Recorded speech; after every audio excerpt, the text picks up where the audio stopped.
Hey, my name's Damien Kane. I'm the Managing Director of Telco Inabox. I've been selling telco for pretty much my whole working career, or most of my working career. And it's kind of a weird experience standing up here because for the first time ever, I'm now talking about actually selling shares in the company that I co-founded and created. And it's a very exciting time for me and the whole business. But it's also a very humbling experience for me that something that I created, I'm now offering the shares to people like you guys and the general market in something that I created instead of just selling the telco products. And it's a very weird experience for me. So if I start crying, you'll know why. Standard disclaimer, we're going to talk about just a couple of numbers in there that are forward numbers.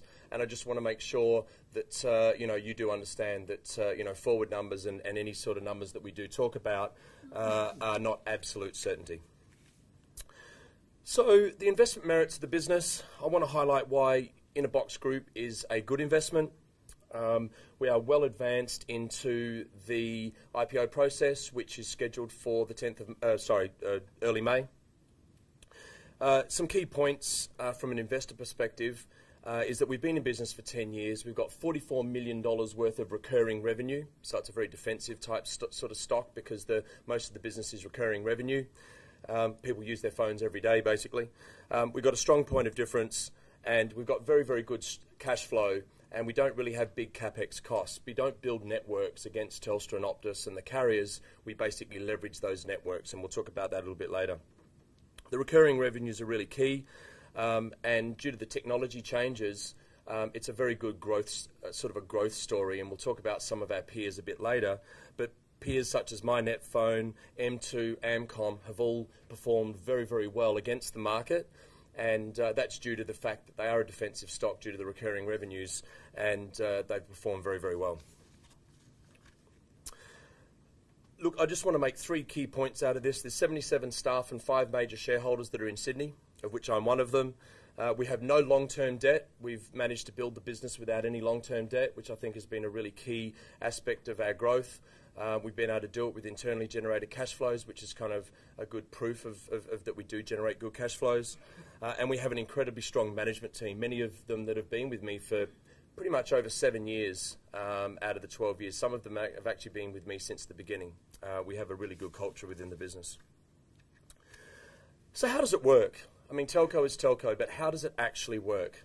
Well, you've got end users, and they're typically business customers or consumers, and they consume and use telecommunication services. And then you have retail service providers, or RSPs. Now, they need to get the customer, and they need to keep the customer. They need to make sure they collect the money, otherwise they're giving it away for free. And they also need to make money and make sure that they make money, and we make sure that they do. So then we come along and we sit behind them. We're the background. So we give them access to the networks, and we provide many, many services such as systems, provisioning, billing, customer care. We train them. Some of them we teach basically how to manage their lives, marriage counselling, many, many things that we offer them, but not really. Sales, management, payments, tech support.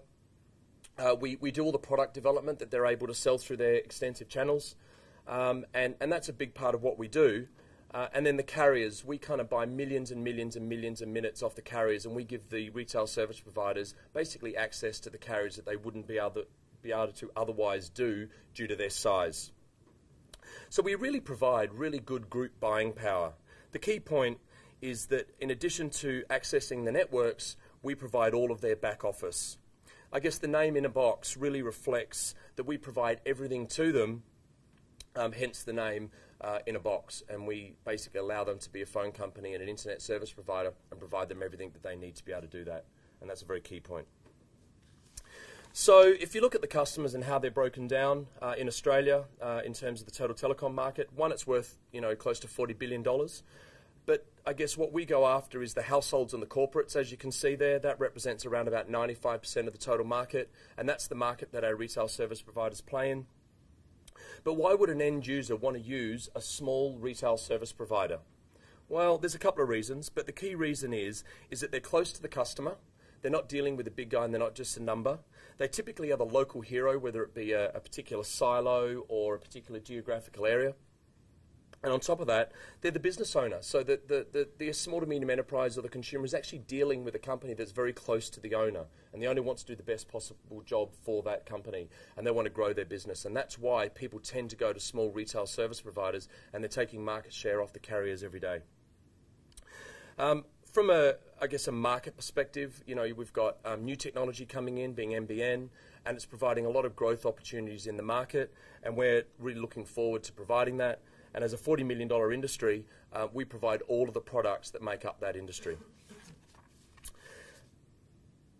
We know our customers really well. I've been doing this for 10 years, and I have to say that if you really want to be bored to death, I will put you in a corner and I will drill this into you for hours, because we know our customers, we know the value proposition, we know what makes them tick, we know how to push their buttons, we know how to make them sell. But I want to sort of highlight two key areas here. There's mass market, and there's the system integrator and managed service providers. The mass market, we've just recently bought on an electricity provider that has hundreds of thousands of customers that now want to add telco to their customers. The telco, they'll make more money out of their telco per customer than they will from electricity. And so because it's quite synergistic for them, you find that electricity is a really telecommunications is a very important part of their overall strategy to grow their business, because the electricity business is very tight. So we've got a number of those big mass market sort of providers that have existing customer bases to market to. What we're doing is that we've got a couple of those in the pipeline that we're working with to bring telco into their customer bases, and we're talking about hundreds of thousands of customers to offer telco to, which I think is very relevant. MSPs, or managed service providers and system integrators, they're starting to see some of their market fall away as more and more things are put into the cloud, like voice and things like that, or real-time applications. And so this is a way to get back their market share, or their share of the customer's wallet, to be able to provide the end-to-end solution, including telecommunications, given that they're supporting their internal networks and their local area networks and so forth within the organisation. So they're two areas that we've started to target very, I guess we're very focused on targeting them. We know a lot about them. We know where to find them. We know how to market to them. We've got an incredibly strong sales channel.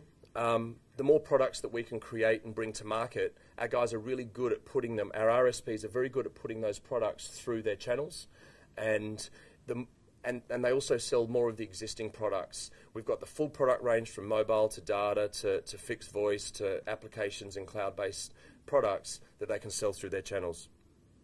They can expand we can expand our business by adding more retail service providers. We're currently we've seen more interest in a bigger pipeline for new RSPs wanting to be a phone company than we've ever seen before. I guess the mass market I talked about, and more importantly, we have a very good balanced growth strategy between organic and acquisition. We're very conservative on acquisition, but we've grown our business to $44 million organically, so acquisition just forms a good part of that balanced portfolio. We aim to provide our RSPs with the lowest cost of operating. We don't compete with our customers, and to actually go against Inabox Group these days, there's huge barriers to entry, and it's very difficult to replicate what we've done.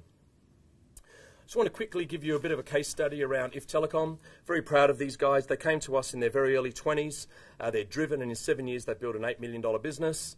I encourage you to read their story, which is on, there's more of, and a couple of others there. Funny enough, one of the brothers is actually called Richard Branson, so they really couldn't fail, could they? Look, very important here, strong management team, really balanced board. We're lucky enough to have Simon Reynolds. You might know him from the Grim Reaper ads in the 80s. He's really excited to come on board. He's known for growth. He's built very large companies. Again, his profile is in the flyer. I'm a co-founder. I'm here to stay. And we've got a very good, strong financial backing in Gary and Tony. Gary, who sits on the board, and Gary Dinny, who sits on the board, and Tony, our CFO. The use of funds, raising $500,000 as a pre-IPO raise to cover some of the IPO costs. We're offering that to our service providers and senior management. The IPO is scheduled for May 2013, $2.5 million, so it'll be a total of $3 million, and that commences in April. We're expected to run at a PE ratio of around 7 to 8 times, with the rest of the market running about 12 or 13 times. And the funds will be used to make a final payment for small acquisition, working capital and expansion, and we are escrowed for 12 to 24 months voluntarily. The market, If you take out my net phone there, you'll see that the market, the small cap telco market, has been close to 50% growth in the last 12 months. So it's the reason is because it's a defensive stock with fantastic growth products with new technology coming in. And I guess from my point of view, we've grown this business, but one of the most proudest awards that we've ever achieved is the best place to work, one of the best places in Australia to work. We've won a whole lot of awards and we continue to win awards, but one of the most things that I'm passionate about is providing an amazing environment with a great morale and a great culture for our guys to work in, and that drives our business. And if you've got a strong management team, a great balanced board and really strong staff morale, you really can't fail. Thank you very much.